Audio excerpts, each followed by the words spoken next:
Hey, sixth graders, Mr. Newman here. Yesterday in class, we were looking at the federalist system of government that we use here in the United States, where the power is shared between the federal and the state and local governments. And then there are some concurrent powers that are shared that both of them do. So we're going to get into this. This is going to be a review from yesterday in class where we have our Venn diagram.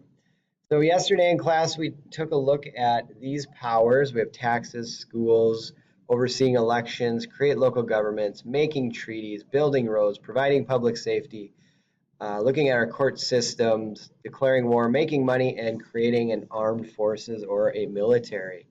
And what we did is we talked about each of them and we placed them either in federal only, state only, or both, which are concurrent. If you remember, of these 11, there's 11 powers. 4 of them went over here, 4 of them went over here, and 3 in the middle.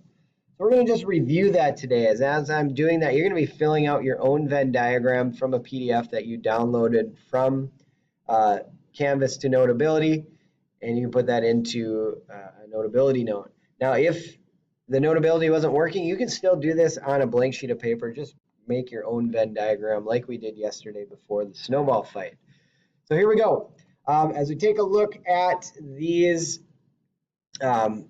powers here, the federal government is only ones allowed to declare war. And actually, when we look into the federal government in our next target, we're going to look at the 3 branches.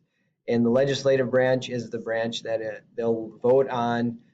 The Senate and the House of Representatives, they vote. They're the ones that declare war. Next, making money or coining money. So this is where we took a look at the coins or the dollar bills, and this made that central currency. Now, under the Articles of Confederation, there was not that central currency where each of the states had their own money. Now, because of the U.S. Constitution, the United States has their own currency. So no matter what state you go to, that money is worth the same. The third thing within the federal government is creating a military. So like we talked in class about the Articles of Confederation, did not have a central military. They had each individual state during the 1780s had their own militias, but nothing that was centralized that made our country stronger. So if we were to get attacked, it would be easier to be overpowered. So the framers said we need to have a central military. So they started to create a more formalized army and navy at the beginnings, and then it turned into the Marines and the Coast Guard and the Air Force when those technologies came around to have airplanes. And the final thing that the federal government does only is creating treaties or agreements with other countries. Individual states cannot make treaties with other countries. That has to come only from the federal government. Now, as we look over at the state governments or the state powers, what powers are only for the state governments?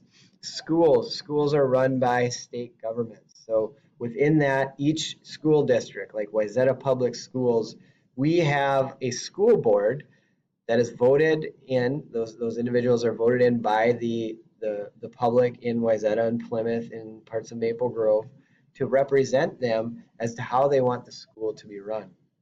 Next, we have overseeing elections in the state. So individual states are the people or the groups that oversee those elections. Now, like we spoke in class, you will obviously, when you go to vote for federal offices like president or senators or House of Representatives.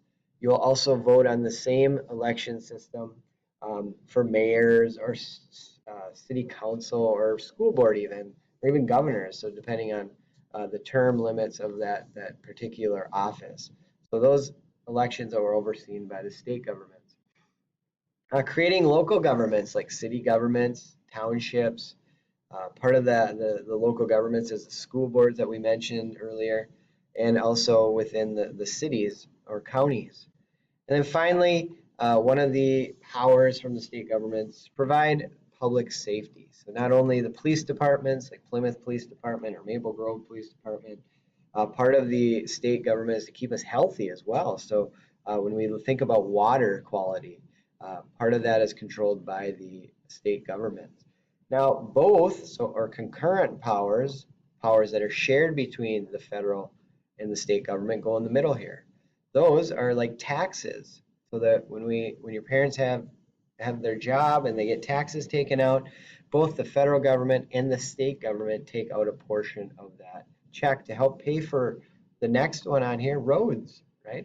Roads are paid from through tax money. Schools are paid for through tax money. Public parks, when you go to the parks in your neighborhood, those are paid through tax money, whether it's state taxes or city taxes, or even the federal government when we go out to like more federal type parks like the Grand Canyon or Yellowstone National Park. Those are federally funded parks. State parks, an example of that could be like Baker National. Where you go out to Baker National, those are funded through the state government. And then the final thing that is a concurrent power is the court system. So depending on the type of law, whether it's a federal law or a state law, that depends on which court system you would go to. We're going to talk more about the court system when we get to the three branches of the government, and we specifically talk about the judicial branch. We'll talk more about the court system.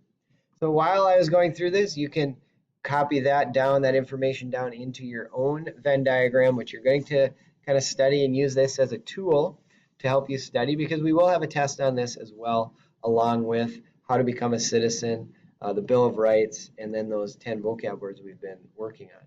So I hope you felt this helpful, and I look forward to seeing you again in class. Have a good day.